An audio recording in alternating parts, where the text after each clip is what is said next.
What if our bullishness on AI continues to be right? And what if that's actually bearish? Not because AI fails, but because it succeeds too quickly and so unevenly that the financial system cannot absorb the consequences. In every financial era, it's the blind spots that do the damage. You know, right now it is the war that's roiling the markets right at this moment. However, last week, or recently I should say, it was a report from Citrini that was roiling the markets. But in reality, last October, Amazon announced 14,000 employee layoffs to offset increased spending on AI.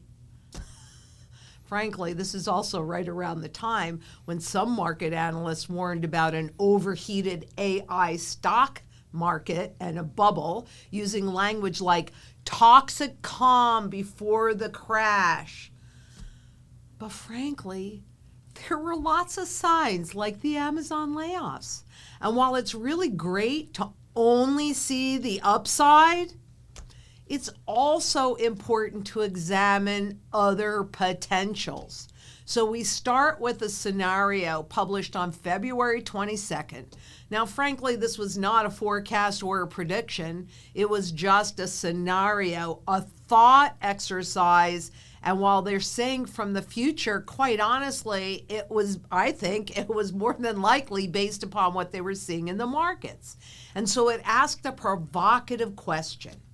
Probably when you've been asking yourself, what if our bullishness on AI continues to be right? So we keep pushing things up. And what if that's actually bearish or negative?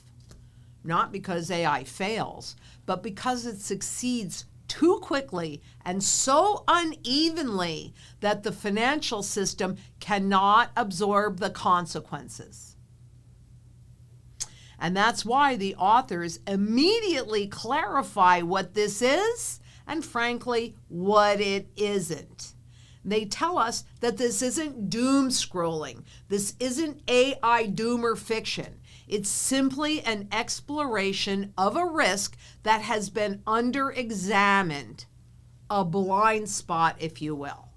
Though the hypothetical premise is, in fact, playing out in real time. It's not hypothetical. And in every financial era, it's the blind spots that do the damage, and they don't want you to see this.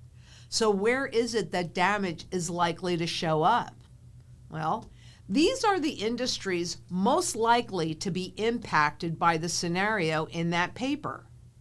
Isn't it interesting that they're all intangible services? Of course, you know, we're being pushed to live our lives online. And we've talked about how we live in the real world. But frankly, when push comes to shove, the lies are revealed. Can you see them?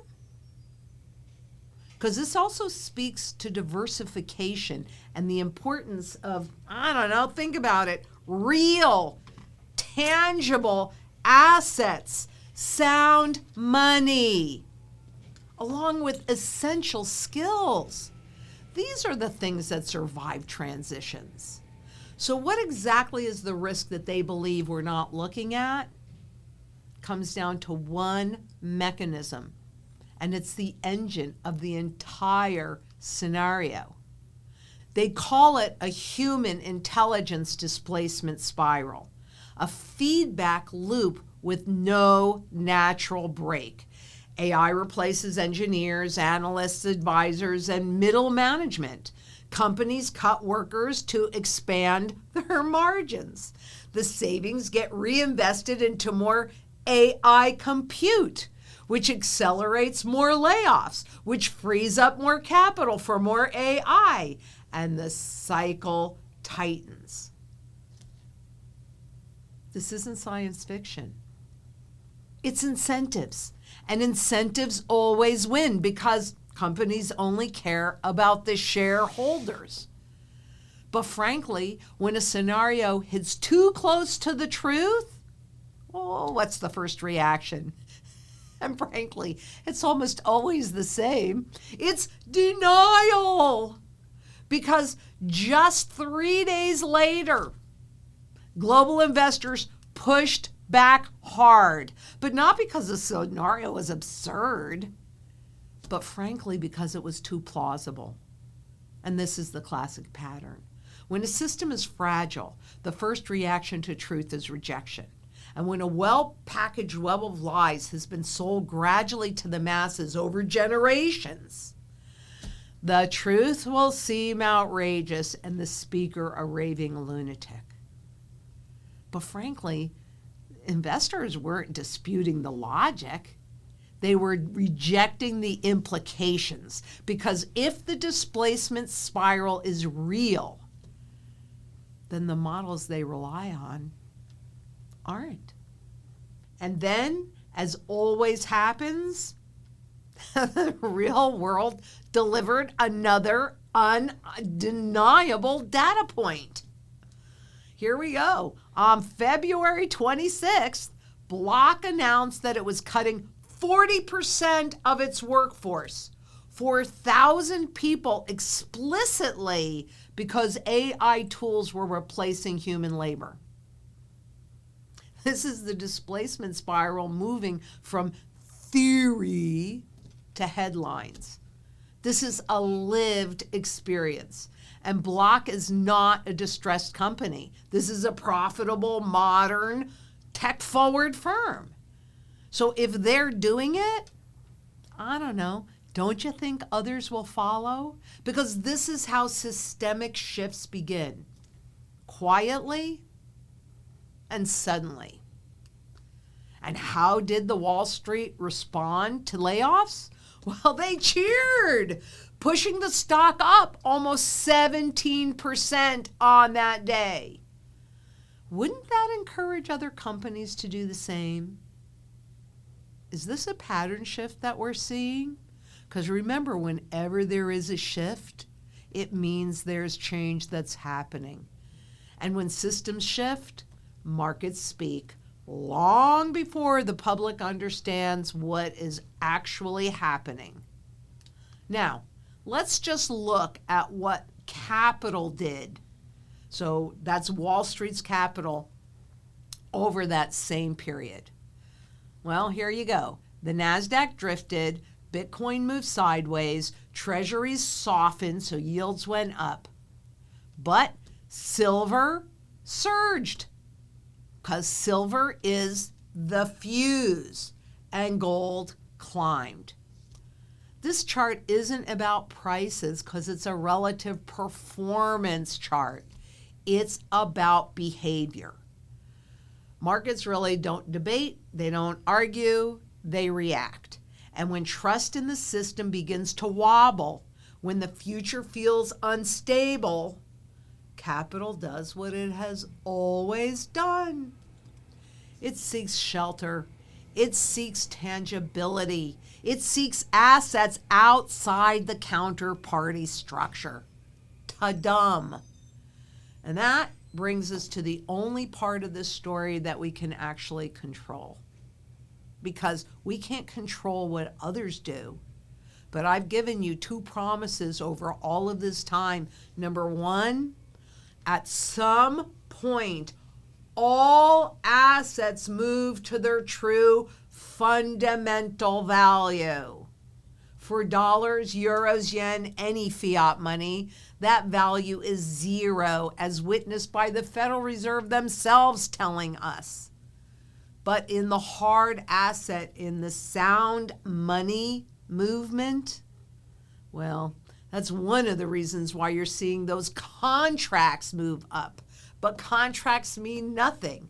We are entering a period where intelligence, human and artificial, become the new battleground, where speed outpaces oversight. You hear this? Where incentives outpace ethics. Shocking. And when the systems we rely on may not be built for what's coming. You can't control the spiral, and you can't control the incentives, and you can't control the pace of those technological displacements. But you can control your foundation. And that's what the sound money strategy is all about.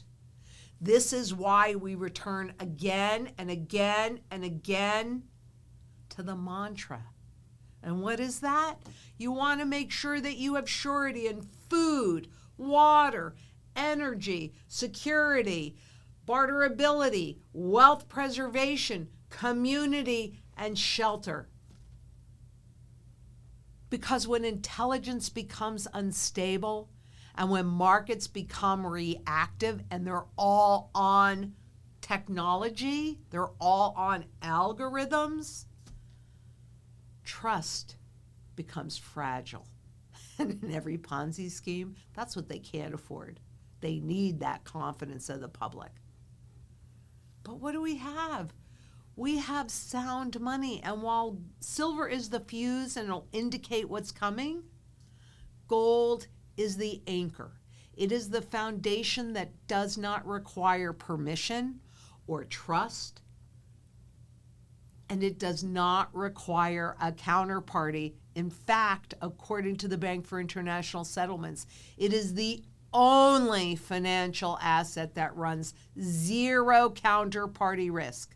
So in a world racing toward artificial intelligence and the loss of your freedoms and your personal control, your protection comes from something far more ancient and far more proven. Sound money. And I'm telling you, we all need to be part of the global sound money movement and to get redeemable gold back in the system and for the public to finally take their power back. Because I can tell you for a fact, I don't like what I'm seeing, but I have no tool to stop it because I'm only one person. But together, 3% of the public could demand redeemable gold back in the system again and take our power back. And put in some real guardrails so that we, the public, are not the ones to take the biggest loss like we always are. Why? Because there's no sound money in the system. Because the system rewards abuse. They're the ones that benefit in this K-shaped economy. Let's take our power back. Alone, no, we can't do it. But together, we can do anything.